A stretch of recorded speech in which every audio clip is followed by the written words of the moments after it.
Welcome everybody to this week's show. Tonight we're very lucky to have Robert Croft as my guest. Robert played for Glamorgan and England as a county and test cricketer, and when I was growing up was always one of my heroes. Robert Croft, good evening. How are you? I'm all right, mate. It's pretty much like, I think at the moment everybody's coping. It's tricky times, but you know, with friendship and family, we're pulling through, hopefully. And how is it? It's slightly different down in Wales, isn't it? I mean, you're still, here we are, 9th or 10th of July, and you're still, you know, pretty much shut down, aren't you? Yeah, well, you know, for years and years, you English people have been saying that the Welsh people are behind you. But yeah, we're literally 2 weeks behind you, pretty much right throughout lockdown. It's only last week been eased so you can travel around anywhere you want. So, you know, we can go into England now. And that's one of the reasons why I haven't been shooting for 4 months. And we still can't have a haircut. So that's opening up next Monday, hence the cap. So apologies for wearing a cap. It's a bit of lockdown hairstyle going on. And well, you certainly weren't behind us when you charged us £6 to come in. Yeah, well, if we known you were coming, we'd have put it up. Don't worry. It's just unbelievable, that. Anyway, so just so that everybody knows, when I was growing up, and it's nice that I've got one of the fellow members of the Off Spinners Union on. When I was growing up and watching, you know, all forms of cricket, you were obviously in front of me quite a bit. And, you know, I had huge admiration for what you did as a professional sportsman. Just give everybody a little bit of a brief intro on your career in cricket, when you made your first class debut, or when you started playing right the way through to your England debut. Yeah, well, you know, it's a long time ago, because I started with Glamorgan, which is the professional cricket team in Wales, in 1986 as a 16-year-old. And, you know, growing up as a kid, I just loved shooting, fishing, rugby and cricket. That's all it was. And then as I got into the squad, first forced my way into the Glamorgan first team, and was it 7 years later, after some performances, managed to get selected for England to play against Pakistan at the Oval. And I mean, a lot of people might ask, well, how can a Welshman play for England? But that's how it works in cricket. And I always looked at playing for Glamorgan, it was like playing for Wales, and playing for England was like playing for the British Lions. That's how I got round in my head. Finished playing in, when was it, 2012? So that's, 23 years after my debut. Went into coaching for a little while. That's where the fairy tale ends, really. So yeah, I did some coaching for some time, and maybe one day I'll go back into it. Yeah. And when you think about it, in a professional career in a sporting environment, 23 years is a big, long time. It's a long to keep going for that long. It's a long time on the body. It's a long time on the mind. And it's a long time on the family, because with all that, you're traveling, you're going, you know, one day you're playing in Wales, next time you're in England, then you might be in Australia for 4 months. So it's a big test on the family. But emotionally, physically, it was hard. But, you know, I got through it because I had such a passion for it. And I think in anything you do, whether it's shooting, whether it's cricket, whatever you do, if you haven't got a passion, you're struggling. So it was 32 years when I finished I was 48 when I finished, and 16 when I started. Yeah. Well, I've never met a Welshman yet that hasn't got any passion. So yeah. I know exactly where you get that from. So that was the start of your cricket career. Were you, I mean, obviously there have been winter tours and everything else, and you probably went and played club cricket abroad during the winter if you weren't selected for England. So how did you fit your shooting in, and where did your shooting start? How did you start? Well, I was actually glad when I wasn't selected for England, because I stayed at home in the winter to shoot. And that's how it was, right? Because I didn't play club cricket, but I just toured with England, because I loved the winter. I do love the winter. So how did I start? I can remember as my first memories following my father, just seeing pictures of his back as he had a spaniel and his single shot 12 bore, going through the woods, looking for the odd rabbit, looking for the odd woodcock here and there. So from a very, very young age, that's where I started from field sports. It was shooting in the winter, and it was fishing in the summer. And that's how it sort of grew all the time, all the way through. I'm a country boy. I live 50 miles from Cardiff, further west towards Ireland, for people listening. And, you know, that's the way we lived our life. It was very much an outdoor life. From a young age, I was taught to appreciate wildlife, appreciate the countryside. And I believe they're good values that stand you in good stead as well as a professional sportsman. Without any shadow of a doubt. And one thing's for sure, from my experiences of Wales, you like in the winter is pretty good, because every time I've ever been to Wales, whether it's been in the summer or the winter, it's been -7 and pissing with rain. So you like that is definitely an advantage. Yeah, it is. Yeah. So you stopped playing. Mm-hmm. You stopped playing. You went into a bit of coaching with Morgan, and had a couple of 3 years dabbling at that. And then during that time, because we've been obviously speaking and talking about different things and whatever, you decided that you were going to get a little bit more competitive with your shooting. Yeah. How did that come about?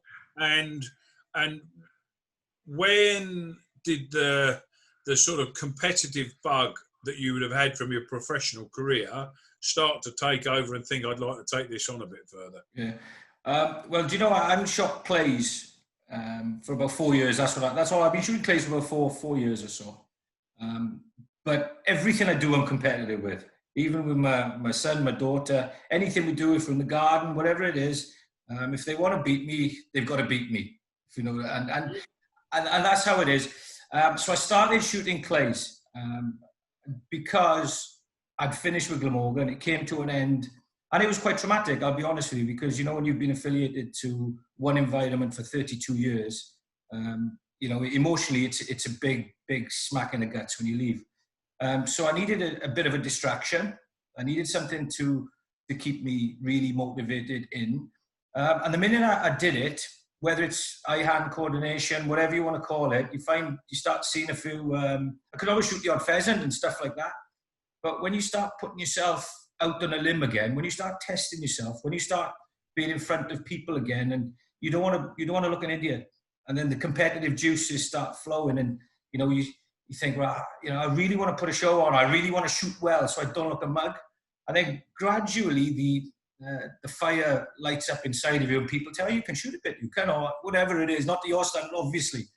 But then you want to go back and you want to beat your score, and then you want to start climb up the ladder. I don't do anything just for social. Okay, I wish I could find things for social, but I don't. And I really don't think in this PC world we live in now, you know, and the fact that, you know, everybody taking part is a winner and all of that sort of thing. Look, you know, in my view, you play hard to win. At the end of it, you would have been the first person in the opposition dressing room having a pint with them. But when you're on the field, you play hard to win. And I don't think there's anything wrong in that at all. And I would be the first person to say that. That's how I've tried to create my career all the way through. I've played hard. I've tried my hardest to win. And at the end of it, you walk up and you shake the person's hand if you've been beaten, and you stand there and you take the plaudits if you've won. And that is the only way to be. Yeah. And when we talk about stuff, I'm sure that the crossover, one of the biggest things that is a differentiator in my eyes between average and good is drive. Yeah. If you don't have drive, if you don't have that motivation to go as far as you possibly can, then you'll always be in the pack. And from a young age, it was always something that my father drove into me, you know, to come on, you can be better, you know, keep striving, keep being the best, practice hard, you know, be prepared to make sacrifice to be the best. And, you know, look, who knows where, you know, I just need something. I need a competitive fix. Yeah. And shooting is what gives me that competitive fix. I think there's exceptions, but I think as well that I think by not having the complete talent to be able to do what you want when you want and effectively walk on water, the people that are just under the surface with the drive are the people that get the best results, because they know that they're one event away from total failure.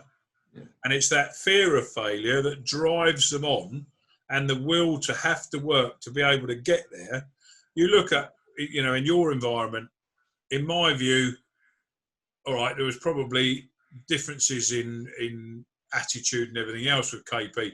Probably one of the most talented cricketers that's ever walked on a cricket field.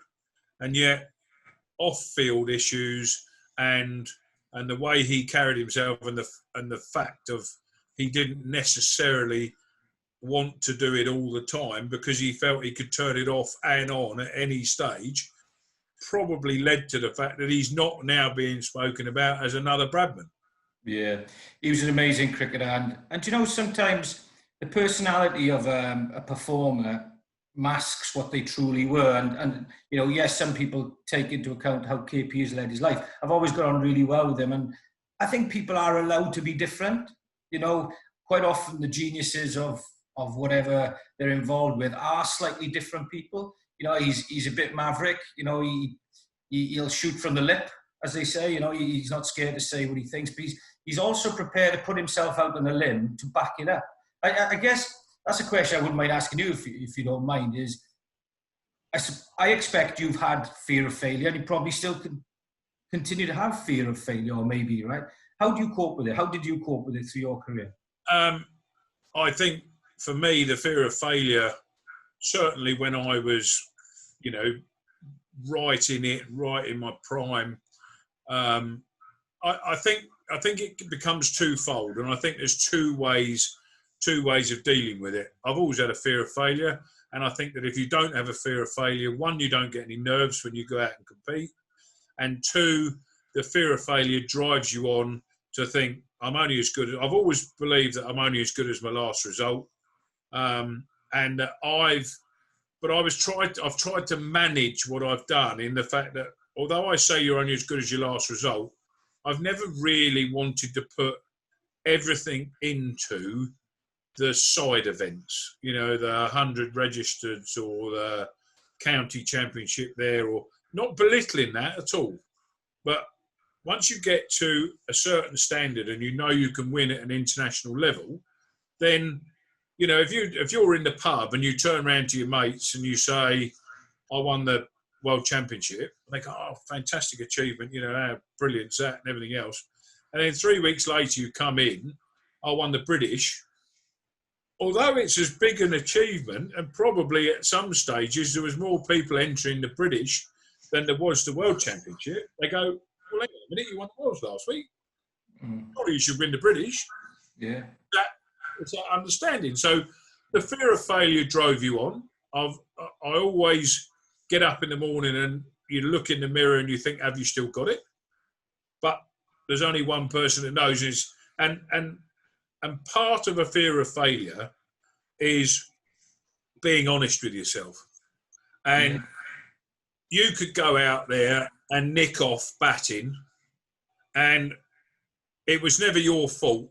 It was went through the top, or it stayed a bit low. Or if you're honest with yourself, the reason you've nicked off is because you've played slightly down the wrong line and it's caught the edge and you've been caught behind. Yeah.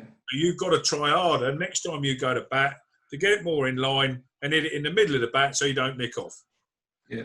When you're shooting, you can have all the excuses in the sun. Oh, the sun was in my eyes, it was windy, it blew the target up and down, it did this, it did that, and did everything else. Eventually, you're going to run out of those excuses, because the most accurate thing that you're going to have is your gun and your cartridges. And they're far more accurate than you'll ever be. So the sooner you step up to the plate and say, I missed, then you'll get on and you'll achieve a hell of a lot more. That's the first part of fear of failure. The second part is when I was absolutely shooting as well as I could have shot, probably between 2013 and 15, where I honestly felt, you know, and I'm not saying invincible because you never feel invincible, but I had a huge run of achievements and shot some fantastic scores and you know, won several world championships and was absolutely, I felt, on top of my game. I think that the more I won, the less I felt I had to prove. So it took away a little bit of the fear of failure, because what have I got to prove when I've already won 2 world championships this year? So I could just go out and enjoy it, which is actually a privilege that I've never really had, because I've always been wanting to prove that I can do it. And then once you get to the stage where you've won in your mind, and it has to come from you, you've won enough, then everything else seems a little easier. It's like these boys playing the test match now.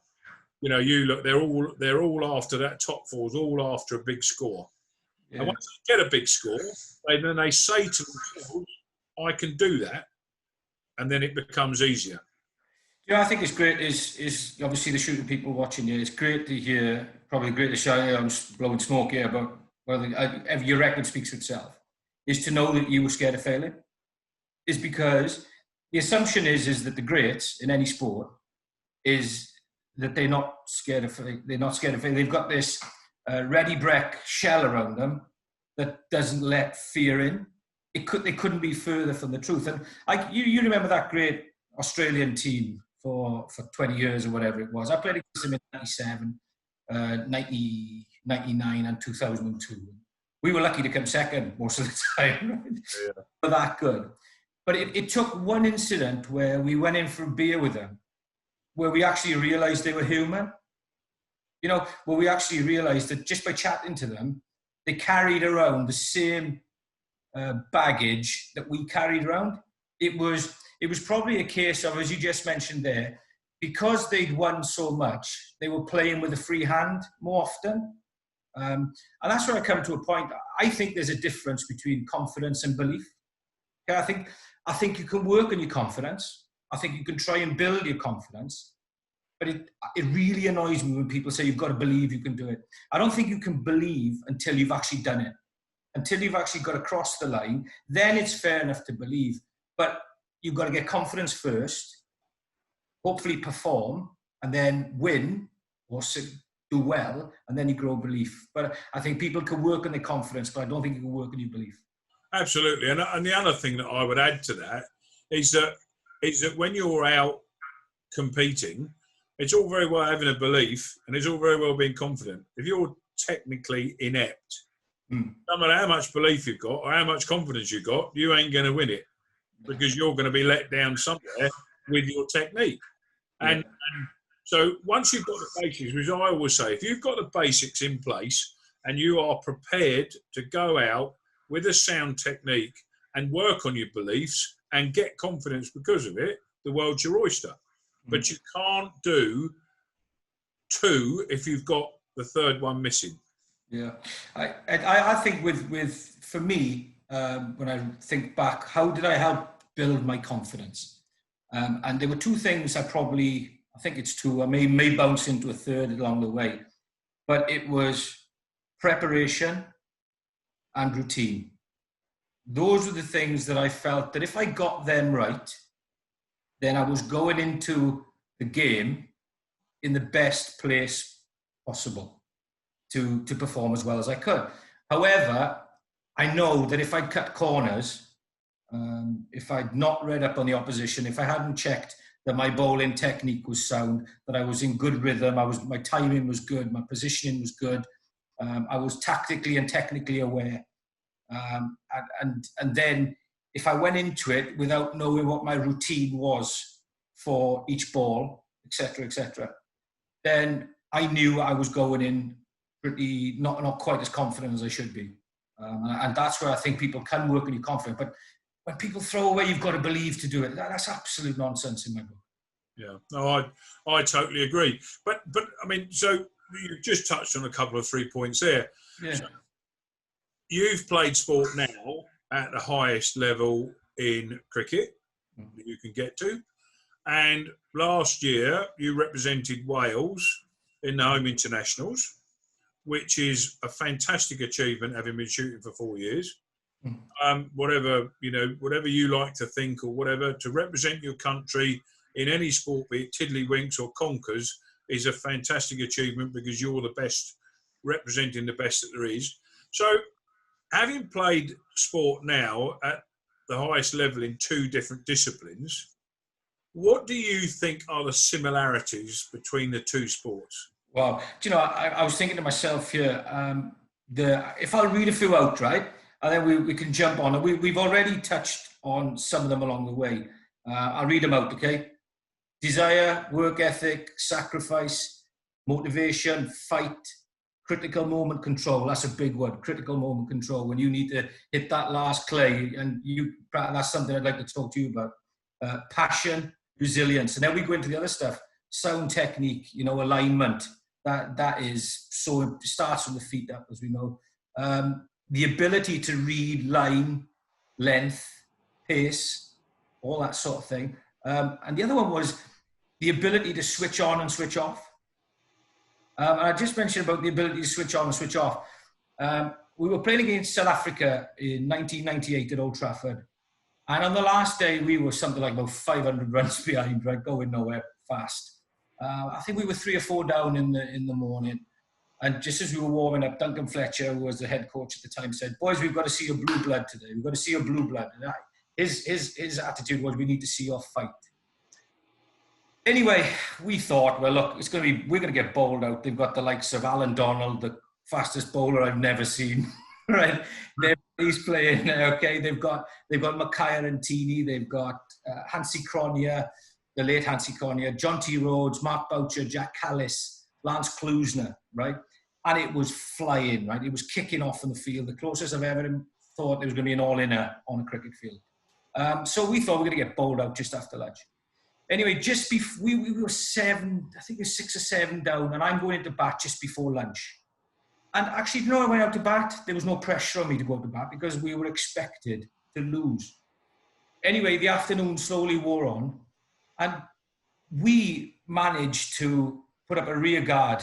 There was myself and Mark Rampakash, remember Mark, and and Ashley Giles were playing, and we managed to bat out till tea, okay. But that is when the pressure kicked in, okay? And I thought to myself, and I went out to bat after tea, and it was the first time in that whole day that I'd felt nervous, because now we had something to lose.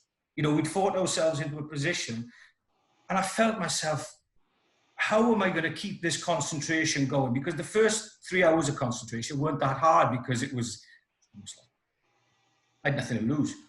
But this next 2 hours of concentration were difficult because our fatigue, physical fatigue, mental fatigue. They had the second new ball to come as well. I think it might be the third new ball at that stage with Alan Donald, spitting feathers.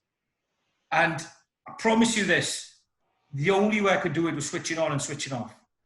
And do you know what I was thinking of? I was thinking about fishing at night on the River Towie in Carmarthen with a friend of mine for sea trout, in between deliveries. And it's not a made-up story, I'm telling you the truth, because that was the only way I could keep myself in a happy place before I went in to face the music. And that's where, switching on and switching off, I think, is a big thing. And definitely with sport, you look at those targets. So how do you do it? I think it's mental training. You need to train yourself over a long period of time to do it. You're basically effectively shooting now with the way we've come back, and most things I think are going to be squadded going forward. So you've effectively got a 2-hour rotation to shoot your 100 targets. You're going to be shooting 12 to 14 stands of 2 minutes. So you've got to learn to concentrate for 2 hours, but in the actual 2 hours, you actually only need to concentrate for less than half an hour. Absolutely, yeah. So it is having about a clear mind. I think that your preparation comes from getting a good read of the targets off the first person on, be that you shooting or you watching the first person on to shoot. And then if you're last person on, I think you read the first lot. If you're slightly unsure about everything, watch the second guy shoot. But if you're happy after the first one, just walk away from it, think about something else, check you've got enough cartridges, do whatever you want. And then you walk on and focus and switch on just as you step in the hoop. Yeah. And then as soon as you fire your last shot, you've got to actually overfire your last shot, because a big fault of a lot of people is that they've killed the last bird before they actually have, and they're walking out the stand having killed it when they haven't actually pulled the trigger yet. So you've got to overshoot the last target to make sure you finish everything off, walk out the stand, switch off again. And then only start to get that mental build-up as you get to the next stand. That experience and an ability to be happy with your technique. What you can't do is you can't walk onto that stand and go, oh, I don't know whether I need half choke on here. Oh no, perhaps I should be having quarter choke and changing your chokes. And then how do I stand for that? Where am I going to break it? I've got 3 kill points. Which is going to be the best? You've got to walk on there and say, my chokes are done. My cartridges are done. I'm going to put 2 cartridges in the gun and I'm going to break it there. Game over. Walk back, sit down on your seat and have a chat with your mate, do whatever you want. And then that mindset comes back on as you get to the hoop. Yeah. You know, as a question I ask you as well is that when we're playing different types of bowlers, different types of pitches, you're required to pull out different types of shots, different techniques. You know, if you're playing against Mullaritharan out in Sri Lanka, then the last thing you're really doing is running down the wicket. You've got to sweep. You've just got to sweep, and sweep again. Maybe if you were playing against somebody else on a feather bed, then you're running down the wicket and trying to smack it over the top. You know, so when you look at the shooting world or a sporting lay on a Sunday afternoon, what makes you decide what technique you use to what bird, or do you just use one technique? I try and shoot everything coming through it from behind, because I feel as though that's the most consistent way of reading the line on every target. And just drifting back to what you said about when you talked about your bullet points, one of the big things in there that I would put in and add on top of everything you said is keeping your head still. Yeah. You know, when you're batting, if you've got a head that's all over the place, or it might be if Alan Donald's bowling 90 mile an hour at your head, imagine getting it out of the way. But otherwise, you keep your head still, gun comes to your head. So if your technique is sound, you're going to come through. I come through most of it from behind, or pretty much all of it from behind. I make that decision on the place that I want to break the target. So if you look at it, I mean, I guarantee you, if you've been pigeon shooting, there's been 2 of you in a hide, and there's 3 or 4 pigeons come into the decoys, you'll both stand up. If you're shooting at the same time, which I don't advocate, but if you're shooting at the same time, both of you would stand up and shoot the same pigeon. Because there's one place where one pigeon looks like it's the perfect killing spot. So same as you're playing Alan Donald, and you're not going to run down the wicket to Alan Donald. Most of your Alan Donald stuff is off the back foot. Yeah.